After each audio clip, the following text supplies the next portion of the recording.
to my channel Study with me PCMB. ഇന്ന് നമ്മൾ derivation ആണ് പഠിക്കാൻ പോകുന്നത്. വളരെ ഇമ്പോർട്ടൻ്റ് ആയ ഒരു ഡെറിവേഷൻ ആണ്.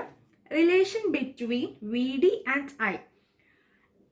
ഡ്രിഫ്റ്റ് വെലോസിറ്റിയുടെ കറണ്ടിന്റെ ആ ഒരു റിലേഷൻ, അത് തമ്മിലുള്ള എന്താണ് റിലേഷൻ എന്നാണ് നമ്മൾ ഇത് പഠിക്കാൻ പോകുന്നത്. അപ്പോൾ നമുക്ക് ആദ്യമേ ഫിഗർ ആണ് പഠിക്കേണ്ടത്. ആ ഫിഗർ നമുക്ക് ആ സെറ്റപ്പ് നോക്കാം.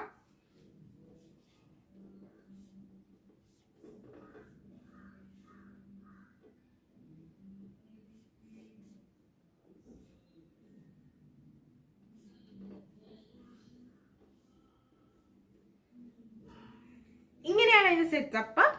ഒരു കണ്ടക്ടർ ഉണ്ട്. ആ കണ്ടക്ടർ ഒരു സർക്യൂട്ടിൽ കണക്ട് ചെയ്തിട്ടുണ്ട്. അപ്പോൾ ഈ കണ്ടക്ടറിന്റെ ലെങ്ത് നമുക്ക് എല്ലാം നോക്കാം എന്തൊക്കെയാണ് ഉള്ളതെന്ന്. ഇതാണ് ലെങ്ത്. ഞാൻ ഇന്ന് എഴുതാം.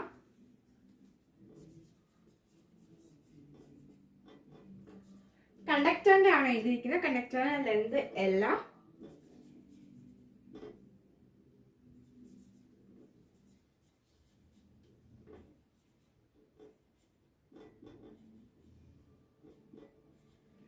Area of cross section small letter A. പിന്നെ ലാസ്റ്റ് നമ്മൾ ചാർജ് ഡെൻസിറ്റിയെ കുറിച്ച് പഠിച്ചിട്ടുണ്ടല്ലോ. അതെന്താന്ന് വേണമെങ്കിൽ നോക്കാൻ. കറണ്ട് ഇലക്ട്രിസിറ്റി എന്ന് പറഞ്ഞ ആ ഒരു പ്ലേലിസ്റ്റിൽ വേണമെങ്കിൽ നിൽക്കുന്ന നോക്കാം എന്താണ് അതിനെ കുറിച്ച് അറിയാനുള്ളതെന്ന്.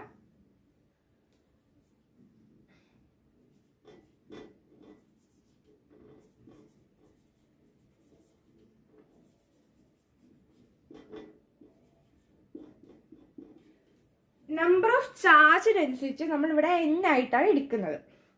അപ്പോൾ ഇതിൽ നമുക്ക് പറയാം N ഈക്വൽ ടു എന്ന് പറയുന്നത് എന്ന് ഉദ്ദേശിച്ചിരിക്കുന്നത് ഈക്വൽ ടു അല്ല എന്ന് ഉദ്ദേശിച്ചിരിക്കുന്നത്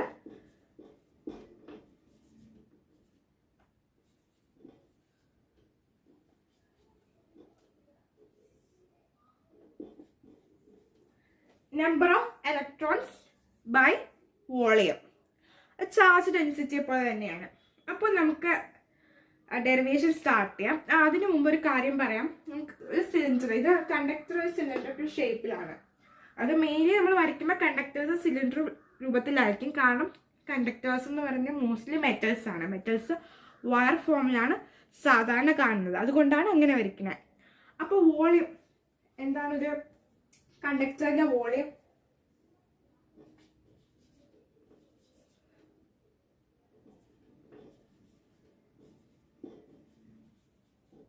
വോളിയം ഓഫ് എ സിലിണ്ടർ എന്ന് പറയുമ്പോൾ ലെങ്ത് ഇൻറ്റു ഏരിയ.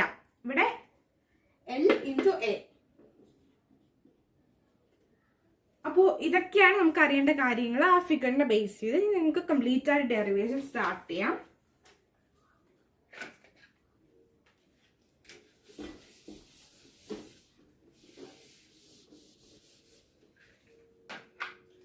ഇവിടെ ബേസിക് തിങ് ഐയുടെ കറണ്ട് ബേസിക് ആയിട്ട് പഠിച്ച ഫോർമുല അതെന്താണ്? I equal to Q by T.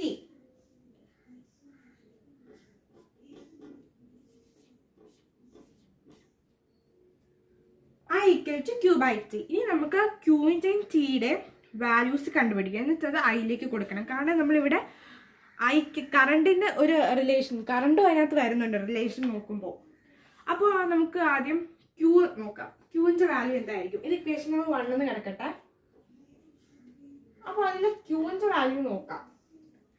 Charge ആണ് ആ ഒരു കണ്ടക്ടറിന്റെ.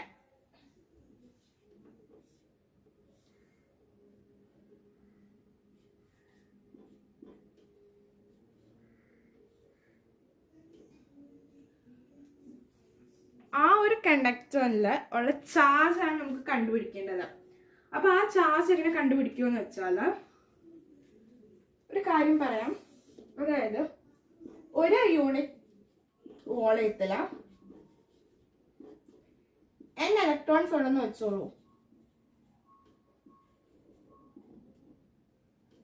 ഒരു യൂണിറ്റ് വോളിയത്തില് N ഇലക്ട്രോൺസ് ഉണ്ട്.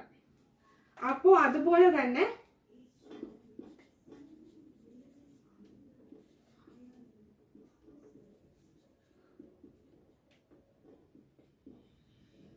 അപ്പൊ അതുപോലെ തന്നെ ചാർജ് ഓൺ 1 യൂണിറ്റ് വോളിയം എന്ന് പറയുമ്പോൾ നമുക്ക് N into E എന്ന് എഴുതാലോ. ഇയുടെ വാല്യൂ പെർമനന്റ് ആയിട്ട് നമുക്കറിയാം 1.6 × 10⁻⁻90. അപ്പോൾ ഒരു യൂണിറ്റ് വോളിയത്തിൽ n ഇലക്ട്രോൺസ് ഉണ്ട്. അപ്പോൾ ആ ഒരു യൂണിറ്റ് വോളിയത്തിലുള്ള ഇലക്ട്രോൺസിന്റെ ചാർജ് എന്ന് പറയുന്നത് നമ്മുടെ ഒരു ഇലക്ട്രോണിന്റെ ചാർജ് നമുക്കറിയാം 1.6 × 10⁻90. അങ്ങനെ എഴുതാം. അപ്പോൾ ഒരു പോയിന്റിലുള്ള ചാർജ് നമുക്ക് കിട്ടി. അപ്പോൾ ഇത് കംപ്ലീറ്റ് ആയിട്ട് ഫുൾ കണ്ടക്ടറിന്റെ നോക്കണ്ടേ? അപ്പൊ നമുക്ക് അതിന്റെ വോളിയം ഇൻറ്റു ഇത് ചെയ്താൽ പോരെ. അതായത് വോളിയം നമ്മൾ നേരത്തെ നോക്കിയത് L × A, അത് ഇൻറ്റു ഈ വാല്യൂ എഴുതിയാൽ പോരെ, N × E.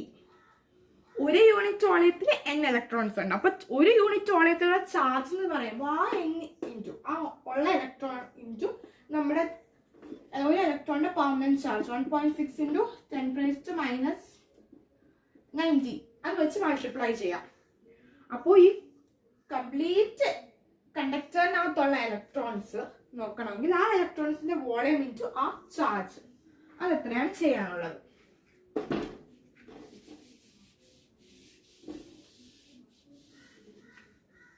അങ്ങനെ നമുക്ക് Q കിട്ടി. ആ Qനെ ഞാൻ സെക്കൻഡ് ഇക്വേഷൻ ഇതാണ്. ഇനി നമുക്ക് T നോക്കാം, Tയുടെ വാല്യൂ. അപ്പോൾ T എന്ന് പറയുന്നത് നമുക്ക് 9th നിങ്ങൾ പഠിച്ചിട്ടുണ്ട്. T = ഡിസ്റ്റൻസ് ബൈ വെലോസിറ്റി എന്ന്.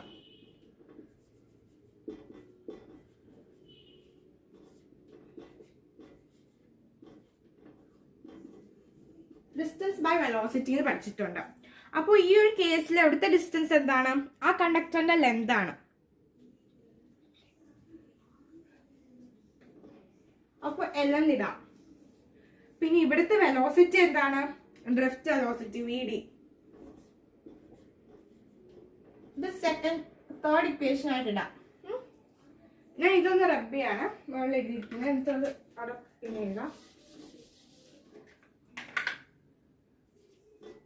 T = ഡിസ്റ്റൻസ്, അതായത് ഇവിടുത്തെ ഡിസ്റ്റൻസ് L ബൈ വെലോസിറ്റി, ഇവിടെ ഡ്രിഫ്റ്റ് വെലോസിറ്റി VD, ഇത് 3. അപ്പോ substituting 2 and 3 on equation 1. അവിടെ നമുക്ക് സബ്സ്റ്റിറ്റ്യൂട്ട് ചെയ്ത് കൊടുക്കാം. I = Qന്റെ വാല്യൂ എന്തൊക്കെയാണ്? Qന്റെ value L × A × N × E.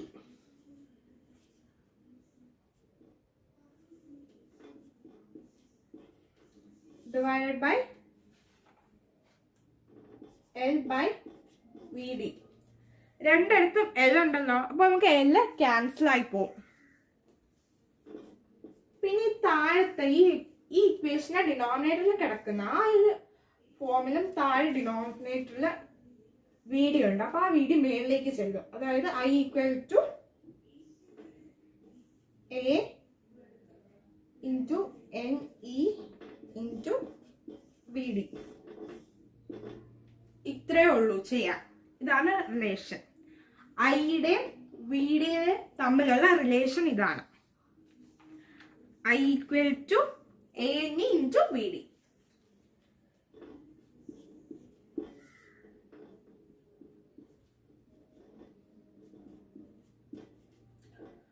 ഇത് ഇമ്പോർട്ടൻ്റ് ആണ്, സിമ്പിൾ ആണ്, കൺഫ്യൂഷൻ വരാനൊന്നുമില്ല. വേണമെങ്കിൽ കൺഫ്യൂഷൻ വരാൻ സാധ്യതയുള്ളത് ഈ ഒരു കേസ് മാത്രമാണ്. ഇപ്പോൾ പറഞ്ഞത് മനസ്സിലായി ഇതിങ്ങനെ കാണാതെ പഠിച്ചു വയ്ക്കുക.